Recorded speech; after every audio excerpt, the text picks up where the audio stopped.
of the hallmark features of PowerShell 7 is the backwards compatibility that it reintroduces with Windows PowerShell 5.1. We've been able to bring back many of the existing commandlets from Windows PowerShell 5.1 thanks to .NET Core 3. In addition, we have made a feature included with PowerShell 7 that encapsulates the Windows compatibility module. I want to highlight some of this compatibility features in PowerShell 7 by showing you some of the commandlets that we've been able to bring back.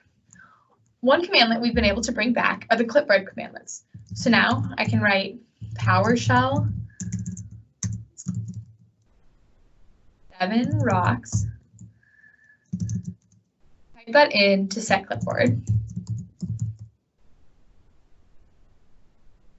Now when I run get clipboard, it works exactly how I would expect it to. Not only are they back again, but they're also now cross-platform compatible, which means you can use them on Linux and on Mac OS. And note that only text is supported even on Windows at this time. We've also been able to bring back the performance counter commandlets. So I can run things like get counter,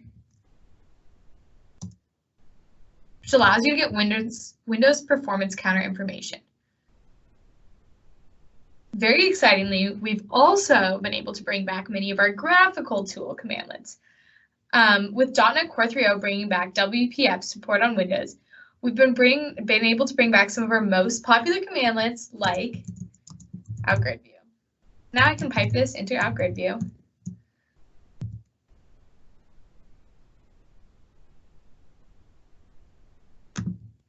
And get that familiar graphical experience. I can also take a command, like let's say get child item.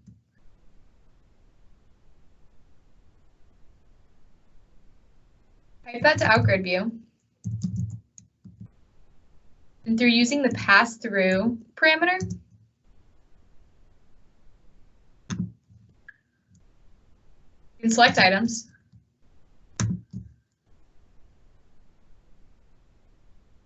And interactively send them back to the pipeline.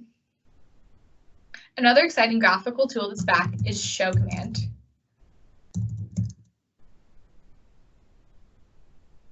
Let's say I want to see the get secret command.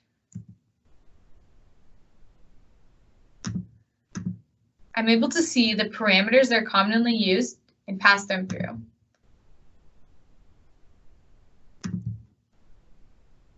Finally, get help window is also back. Once again, giving a graphical view of PowerShell command help content. Some other notable commandlets that are back include which allows adding or removing items from a property value that contains a collection of objects within a pipeline. And this is also cross-platform compatible.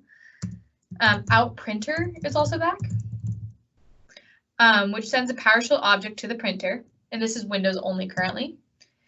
And clear recycle bin is also back, which empties the recycle bin and is also currently only supported on Windows.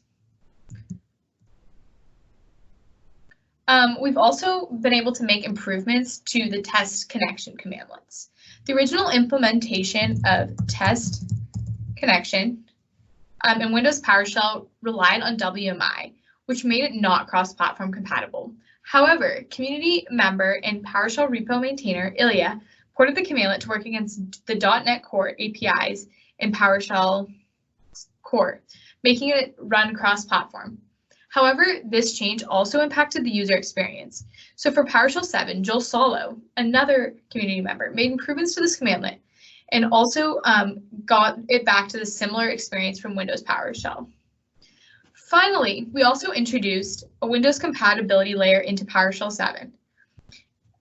Back in the PowerShell Core 6 timeframe, we introduced the Windows compatibility module, which allowed importing Windows PowerShell modules that were not compatible with PowerShell Core, leveraging WinRM and implicit remoting. In PowerShell 7, we've included this functionality into import module directly, without relying on WinRM. but it does rely on Windows PowerShell 5.1. Basically, for modules in your System32 folder, if the module manifest does not indicate the module is compatible with core, then that module will be loaded in Windows PowerShell process and using implicit remoting reflected into your PowerShell 7 session.